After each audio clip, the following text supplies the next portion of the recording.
light cues, 5 props, 5 characters, and so on and so forth. If you'd like to learn about more history of playwrights, it is in your programs. Just a couple announcements before we get started. Please note your exits. There's one in the back of the house and one to stage right. In case of emergency with theater, please find your nearest exit and then exit the building as per total. Also, videography and photography are allowed during this performance. Just please no flash so we don't distract the actors on stage or those around you, so we all have an equal and enjoyable performance. Also, please stick around after bows because we will be announcing who has won our competition tonight. Thank you and enjoy.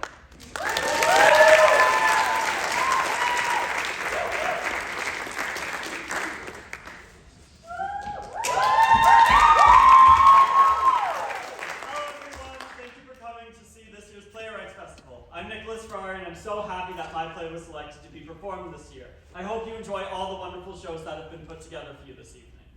Tokens of a Dead Man is a show that deals with my own complicated experiences with death, along with those whom I'm close to and what their experiences are like. Death has always been a topic of extreme interest to me, as along with life, it is the one common experience that everyone and everything has, and that is beautiful to me. Everyone has different ways and stages of dealing with the grief of death, and I've seen and felt many of them. So this show is a dedication to the miracle of life and death and the beauty that comes with existence as a whole.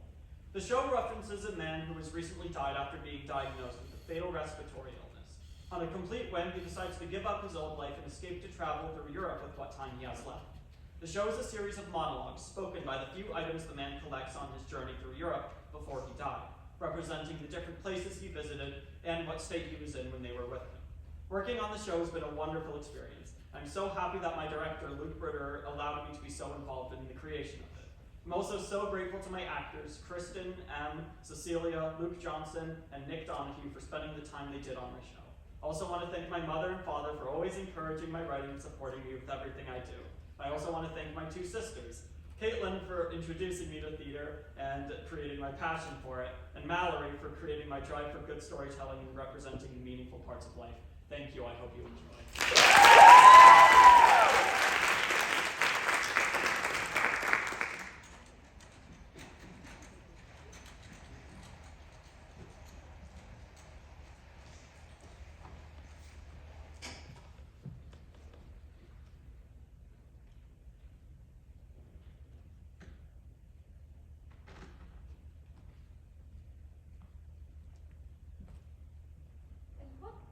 Warm hands they were, the ones which held me. Not young, not old, but warm. The day he came was the brightest the valley had ever been. He frolicked through my brothers and sisters with the joy of a child who had no idea of the world that he was born into. So gentle, so hopeful. And his smile, oh, how he smiled. A smile that could wash away 1,000 worries and make the sunshine 3 times as bright. Away he went, dashing through the petals and rolling through the hills. His joy so distracting that you might not have even noticed the vibrant colors that he danced in with such pride. The look on his face was enough to warm your heart. I myself wasn't sure he even knew where he was going, given how carelessly he leapt about. That was until he stopped before me. The saddest flower the valley had to offer. My leaves were long past their days of green, and my petals wilted with the posture of a broken toothpick.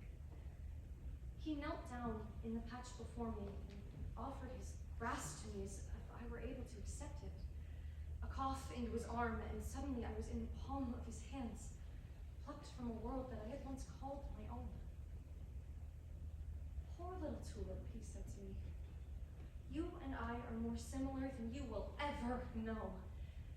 Look, the world has brought us both here. We are miracles, you and I. Every speck of dust and light that has ever existed throughout the entirety of the world has brought us together to be here and now, at the exact same moment as each other. What a beautiful thing that is, no? I mean, who's to say that life is unjust and wicked when I am given the opportunity to hold you here in my arms? Love you like no one has ever stopped to before. You are magic. I am magic. This world is purely good, as well as everything in it. He then held me close and upon my wilted body of death, he placed a kiss. It fueled my body of death as beams of sunlight fell upon my stem.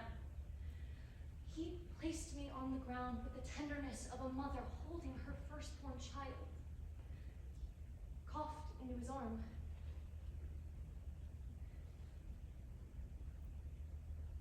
And pranced away.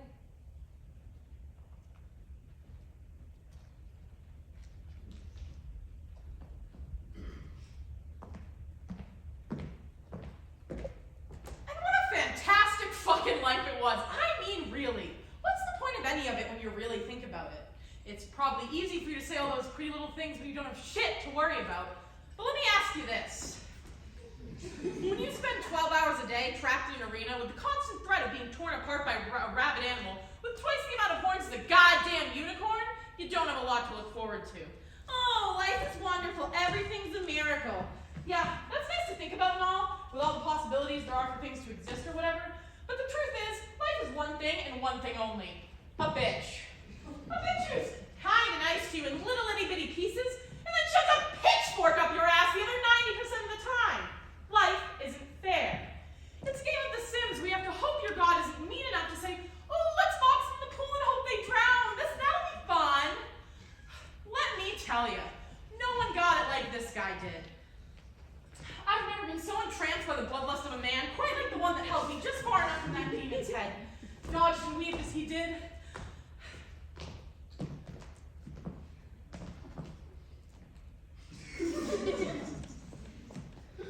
Maybe you really did appreciate this miracle we know is life. Or maybe, no matter how hard you try, the minute you throw someone into the ring with a bull, their first instinct is to run like they're being chased with a branding iron. Let's be real. The man was a clown. There's nothing more to it in my eyes.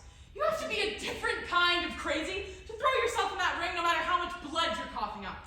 Especially since blood isn't the most ideal color to have all over your hands when you're running from an animal that looks like God was unsatisfied with the statistics of a cow and wanted to try again. I've never seen a man with so much hatred in his eyes. Hatred for what exactly? I couldn't tell you. My guess is the bull, but I guess everyone has a story behind their eyes.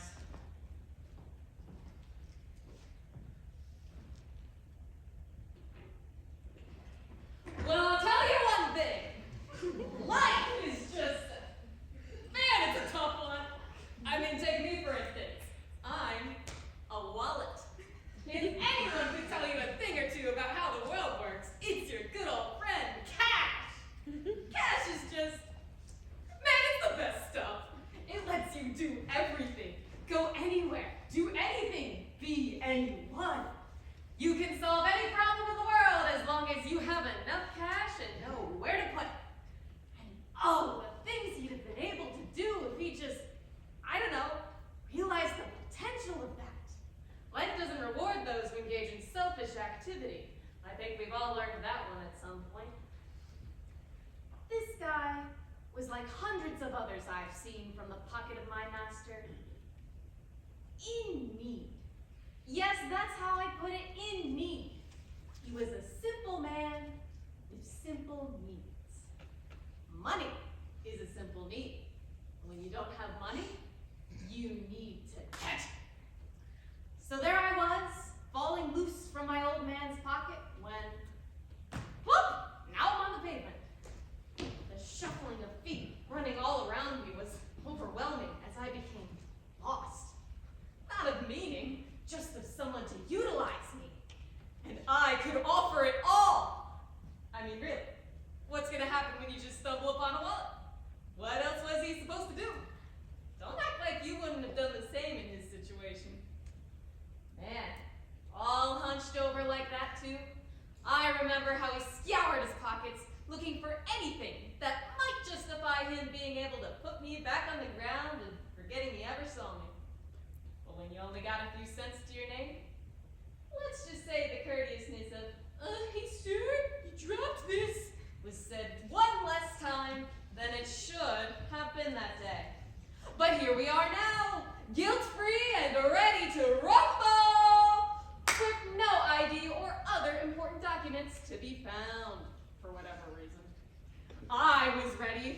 whole new realm of adventure. What could the contents of my pockets hold that would enable this man to make his wildest dreams come true? Apparently, not much. A few trips to the doctor and some absolutely rancid smelling drugs. And that was all which was made of me. That's not to say offers weren't made. Oh, I remember his poor begging voice, like a song stuck in my head that I can't quite get rid of. Oh, please, sir, please, there must be something. Just a little more time. I'll do anything. Poor guy could barely speak. He was gasping for breath with each word he uttered. There are times I wish he could have just bought the time he needed. But I suppose that's not how it works.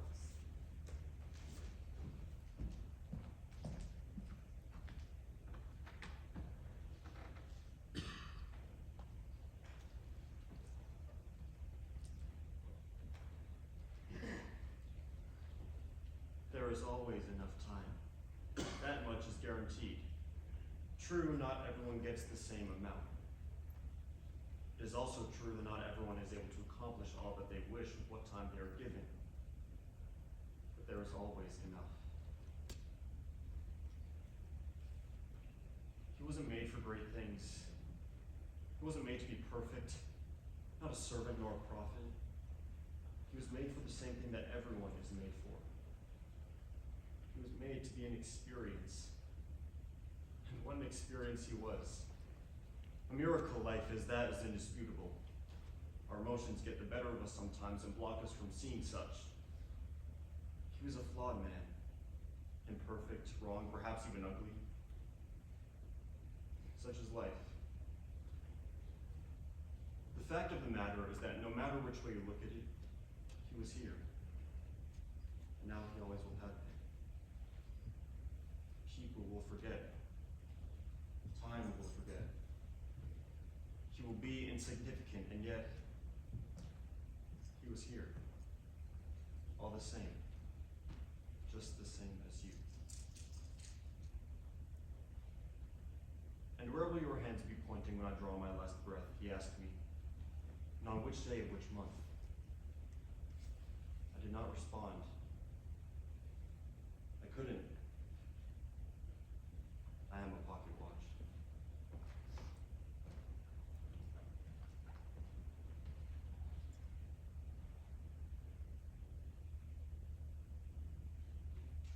My brother died last week.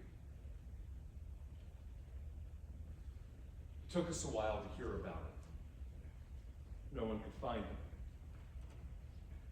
I was the one who picked up the phone when the police called. I told our mother, who told everyone else. The funeral was unlike any I had ever been to before. Normally there are people crying and saying, "I'm sorry for your loss," or "He lived a great life, I'm proud of him." So you can imagine how uneasy it felt when instead the room was filled with silence. At most, there's the occasional whisper of, "Oh, where did they find him? Poor kid. What was he thinking?" I remember him telling me that he was leaving. Telling me that he was tired of hearing that was anywhere between 2 weeks and a year. Of hearing that there's always new medicine being tested.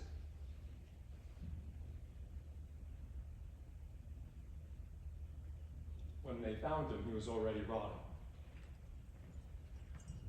He didn't have anything on him. No ID either.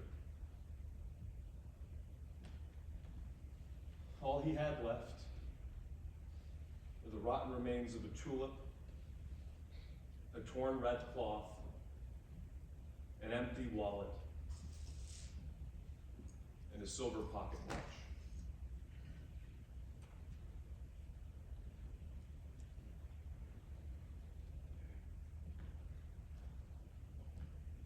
No matter how you come about it, whether you're frolicking through rainbow fields or flirting with death between the horns of a bull or on your knees begging to a doctor, or when you gaze longingly at the ticking hands of a watch.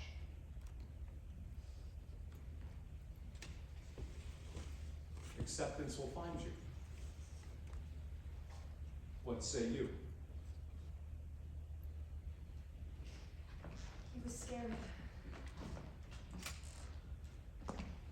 He was crazy. He was desperate. He was bleak. Yes. And he was alive.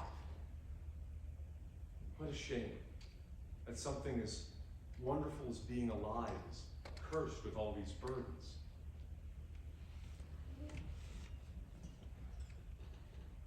What a fascinating thing to be okay with. Thank you for housing part of his soul in yourselves. Now go do it for someone else.